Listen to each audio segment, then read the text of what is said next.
Do you remember the Beanie Baby craze? These cute little $5 beanbag toys that threw a large chunk of America into a frenzy in the late 90s when a single Beanie Baby sold for $10,000. Not this one, but a single Beanie Baby. Joining us now is author Zac Bissonette to talk about his new book, The Great Beanie Baby Bubble, Mass Delusion and the Dark Side of Cute.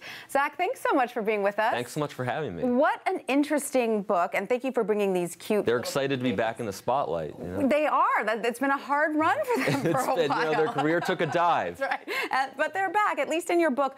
Was this the first real internet craze? This absolutely was. This was 10% of eBay's sales in the early days, and Meg Whitman, the former CEO of eBay, has actually credited Beanie Babies with building the site.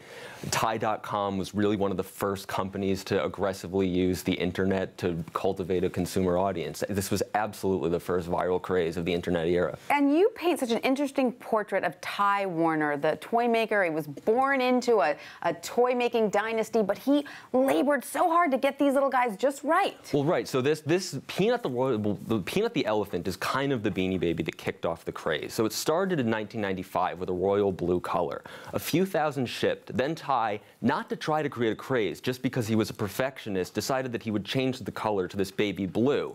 When the toy started to catch on about a year later, Peanut the royal blue elephant became world famous. He was selling for $5,000 each. Dave Barry wrote a column about him, and it was the stories of how much Peanut the royal blue elephant was worth that turned the more common pieces into a craze. This one was once worth about $40. I think I paid a quarter for it. What are they worth now? Oh, a quarter. You bought it for a quarter. Yeah, exactly. So what was it that caused, you know, men and women, intelligent men and women, to lose their heads and sometimes their shirts over these cute little toys? It was the stories of how much people were making with them. It started out with a few early collectors in the Chicago suburbs who made fortunes because they got in so early.